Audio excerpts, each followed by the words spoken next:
chasing humans, I think, has always been my most favorite. Yes, I like to run them down in the cornfields. Yes.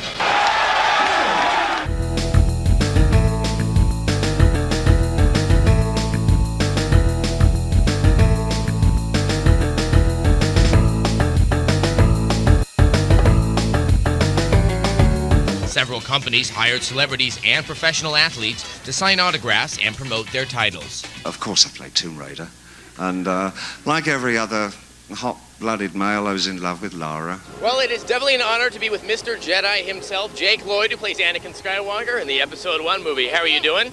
Good, how about you? I'm doing pretty well myself. So what do you make of this entire event? Pretty darn cool. Now, in the movie, you ride the racer, and in the game, you're riding the racer as well. How would you compare the two experiences? Well, in the film, my pod racer didn't move that much on the set, so I like this one a little bit better. Hey, Adam, got any more questions? E3 is also a place where you can meet some wonderful friends. If you're not doing anything after the show, how about you give me a buzz? Diablo 2 is a role-playing game. Deus Ex is a first-person perspective, real-time 3D role-playing game. The Sims is basically a real-time strategy game that occurs in the home. Vampire the Masquerade is a 3D third-person RPG. Right, Ashman's Call is a massive multiplayer online RPG. Team Fortress 2 is a social multiplayer action game.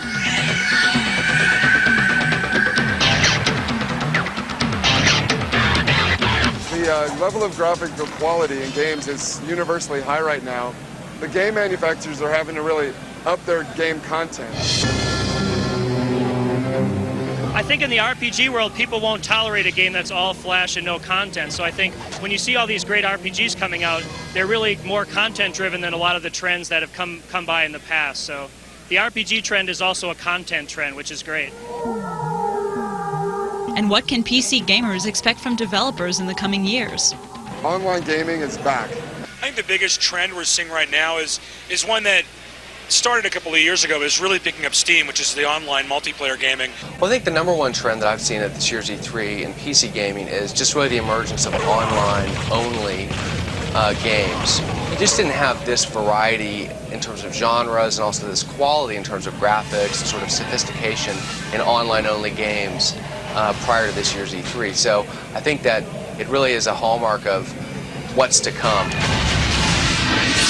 Online and multiplayer gaming is here to stay and has made its presence known at this year's E3.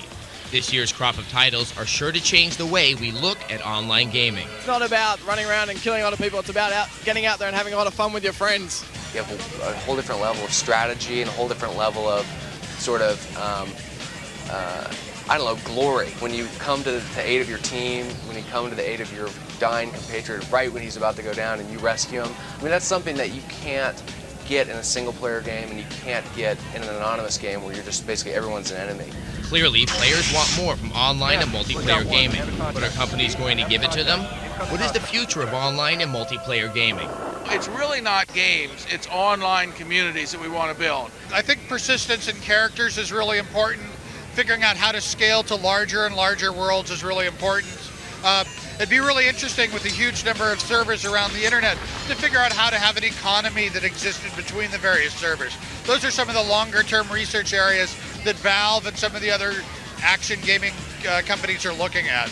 Online and multiplayer gaming is definitely moving towards more cooperative and customizable play. And more than ever, game companies are making it easier for everyone to get online.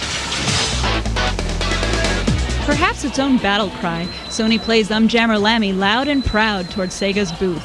We believe that there's still a lot of life in the current PlayStation for the years to come as well. But there are advancements in technology that we want to take advantage of every so often. That advanced technology took shape in the form of the PlayStation 2, Sony's 128-bit game system due for launch in March 2000. Visitors had a chance to play a mock-up version of Gran Turismo. But between the three, the hype award has to go to the Nintendo booth. Besides the usual gaming stations and the massive Episode 1 games section, Nintendo also announced their plans for the next Nintendo game system. Oh no! Nintendo, Sega, and Sony agree that games, not hardware, will dictate the winner of the console race. And Squaresoft did not disappoint the waiting crowd with a preview of the US Final Fantasy VIII for the PlayStation. As ported from the Japanese game, Squaresoft displayed the new environments, elements, and the seamless movie transitions found in Final Fantasy VIII. We've always felt from day one, even with the current PlayStation, that software is king. Everything is about software. Technology is important, but it's only a means to deliver the compelling entertainment that you see in software. E3 this year, I believe, has been Sega's best show ever. Sega's lineup revealed enough to make skeptics double take. The Dreamcast titles, NFL 2000 and NBA 2000, gave gamers a preview of the dramatic transformation that video games are about to undergo. In a press conference, the company announced its plans for the next generation Nintendo system, codenamed Dolphin. It's due at the end of the year 2000. We're going to use DVD instead of the ROM cartridges, which brought applause to everybody that heard the news. Thanks to that announcement, new titles and new technologies at this year's show, gamers can look forward to another great year of video gaming. Next year's E3 should not be missed.